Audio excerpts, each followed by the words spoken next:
اور ہمارا رب بھی سب سے پہلی وہی یہ نہیں نازل کر رہا سڑکیں بنا لو, پل بنا لو, فلاں کر لو, کائی کرا جناب پڑھنا بِاسْمِ رَبِّكَ الَّذِي خَلَقَ. ایسی تعلیم کو پڑھو پڑھاؤ جو تمہیں تمہارے خالق کی پہچان دے دے. پڑھو, پہلی وہی پڑھنے کی, نبی کی ترجیح پڑھنے پڑھانے کی. لیکن ہماری پڑھائیوں میں, نصابوں میں, کتابوں میں, مزاجوں میں پتہ نہیں کیا کیا مصیبتیں پڑی ہیں, اور ہم پھر اس کے نتیجے اپنے گھروں میں بھی, اداروں میں بھی, باہر بھی دیکھ رہے ہیں.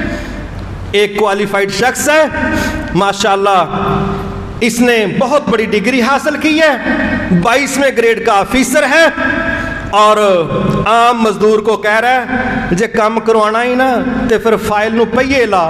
مطلب بھائی مینوں تو نہیں پتا گتے دی فائل نو کنج پہیے لگتے ہیں, تینوں یہی تے پتا نہیں لگا. وہ کوئی روپیہ بھی لا کے جی ہن کام کروانا ہی. 22ویں گریڈ کا آفیسر ہے, ماسٹر لیول کی ڈگریوں کا مالک ہے, بریف کیس اس گدے کے بھرے پڑے ہیں کاغذوں کے ساتھ, اور دماغ کے اندر گند اور غلاظت اور خباثت ہے. وہ اتنا زیادہ پڑھ کے مزدور کو کہہ رہا ہے کام کروانا ہے تو رشوت دو.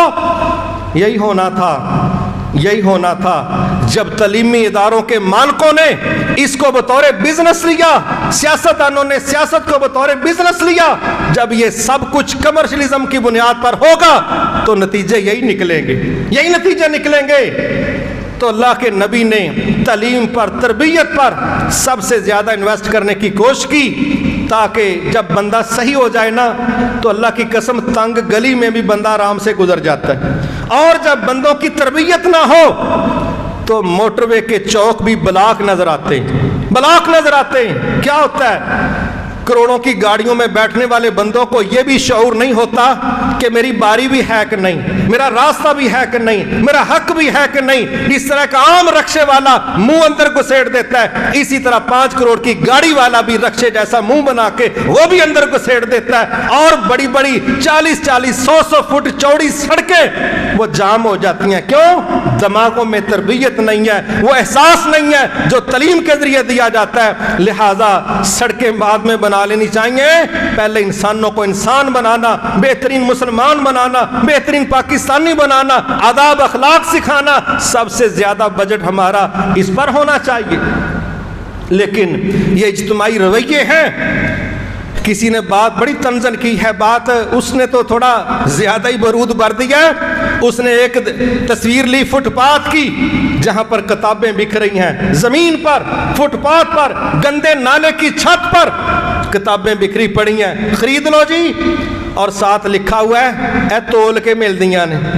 اور جوتے, ایئر کنڈیشن کمرے, اور خوبصورت شیلفیں, اور زبردست دکانیں, اور وہاں اتنے ٹیکنیکل انداز سے رکھی ہوئی ہیں. کتاب اور جوتے کی ویلیو تو یہیں سے سمجھ آ رہی ہے. تو اس نے تو بڑے سخت جملے کہے کہ سمجھ آتی ہے کہ بعض لوگوں کو کتابوں کی نہیں اس چیز کی ضرورت ہے, حالانکہ کتاب سے بڑھ کے کوئی بہترین چیز نہیں ہے. لیکن اللہ نہ کرے اگر ہم کتابوں کو دوست نہیں بنائیں گے, بالخصوص کتاب اللہ کو, تو یہ شوکیس والے پڑے جوتے پھر جب یہ برستے ہیں نا تو پھر کتابیں پڑھ کے ہی جان سے اٹھتی ہے.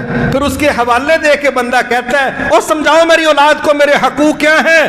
یہ جوتوں کی الماری میں حقوق نہیں رکھے ہوئے. پھر اولاد کہتی ہے بتاؤ میرے باپ کو کہ اولاد کے بھی کچھ حقوق ہیں. خاوند کہتا ہے بیوی اچھی نہیں, بیوی کہتی ہے خاوند اچھا نہیں. کہاں سے پڑھو گے, کہاں سے پوچھو گے کہ کس کا کیا حق ہے؟ یہ جوتوں کی الماریاں نہیں بتائیں گی. یہ اگرچہ فٹ پاتھ پر پڑی کتابیں ہیں, یہ وہی سمجھائیں گی. تو جس طرح تعلیم اور تربیت پر اللہ کے نبی نے خرچ کیا, توجہ دی, ہمیں بھی اپنے ملک کو, معاشرے کو تعمیر کرنے کے لیے سب سے زیادہ توجہ اس طرف دینی چاہیے. اللہ تعالی ہمیں اس کی توفیق عطا فرمائے.